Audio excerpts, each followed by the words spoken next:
જય શ્રી કૃષ્ણ.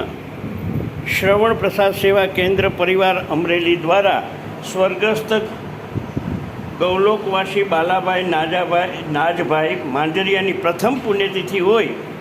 આ પુણ્યતિથિ નિમિત્તે આપ જોઈ રહ્યા છો શુદ્ધ ઘીના લાડુ, ફરસાણમાં ગાંઠિયા, શાક, દાળ, ભાત, આ સમગ્ર ભોજન તેમના મોક્ષાર્થે તારીખ 30/7/2024ના રોજ તેમની પ્રથમ પુણ્યતિથિ નિમિત્તે આજે વડીલ વંદનામાં ટિફિનની અંદર આ સમગ્ર ભોજન પધરાવવામાં આવશે. તો આ તકે અમે સ્વર્ગસ્થ બાલાભાઈને હૃદયપૂર્વક શ્રદ્ધાંજલિ અર્પીએ છીએ.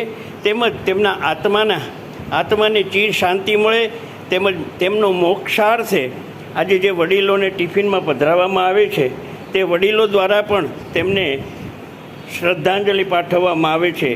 આ સંસ્થાને યાદ કરનાર અમારા ભાઈ શ્રી હિતેશભાઈ બાલાભાઈ માંજરિયાનો પણ શ્રવણ પ્રસાદ સેવા કેન્દ્ર પરિવાર અમરેલી ખૂબ ખૂબ આભાર માને છે. જય નાગનાથ, જય શ્રી કૃષ્ણ.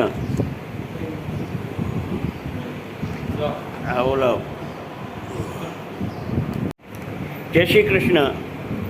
શ્રવણ પ્રસાદ સેવા કેન્દ્ર પરિવાર અમરેલી દ્વારા સ્વર્ગસ્થ ગૌલોકવાસી બાલાભાઈ નાજભાઈ માંજરિયાની પ્રથમ પુણ્યતિથિ હોય. આ પુણ્યતિથિ નિમિત્તે આપ જોઈ રહ્યા છો શુદ્ધ ઘીના લાડુ, ફરસાણમાં ગાંઠિયા, શાક, દાળ, ભાત, આ સમગ્ર ભોજન તેમના મોક્ષાર્થે તારીખ 30/7/2024ના રોજ તેમની પ્રથમ પુણ્યતિથિ નિમિત્તે આજે વડીલ વંદનામાં ટિફિનની અંદર આ સમગ્ર ભોજન પધરાવવામાં આવશે. તો આ તકે અમે સ્વર્ગસ્થ બાલાભાઈને હૃદયપૂર્વક શ્રદ્ધાંજલિ અર્પીએ છીએ. તેમજ તેમના આત્માને ચીર શાંતિ મળે તેમજ તેમનો મોક્ષાર્થે આજે જે વડીલોને ટિફિનમાં પધરાવવામાં આવે છે તે વડીલો દ્વારા પણ તેમને શ્રદ્ધાંજલિ પાઠવવામાં આવે છે. આ સંસ્થાને યાદ કરનાર અમારા ભાઈ શ્રી હિતેશભાઈ બાલાભાઈ માંજરિયાનો પણ શ્રવણ પ્રસાદ સેવા કેન્દ્ર પરિવાર અમરેલી ખૂબ ખૂબ આભાર માને છે. જય નાગનાથ, જય શ્રી કૃષ્ણ. ઓલો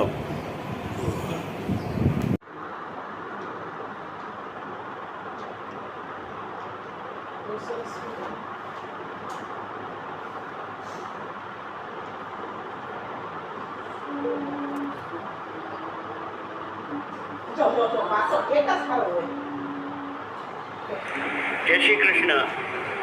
શ્રવણ પ્રસાદ સેવા કેન્દ્ર પરિવાર અમરેલી દ્વારા સ્વર્ગસ્થ ઘીના લાડુ, ફરસાણમાં ગાંઠિયા, શાક, દાળ, ભાત, આ સમગ્ર ભોજન તેમના મોક્ષાર્થે તારીખ 30/7/2024ના રોજ તેમની પ્રથમ પુણ્યતિથિ નિમિત્તે આજે વડીલ વંદનામાં ટિફિનની અંદર આ સમગ્ર ભોજન પધરાવવામાં આવશે.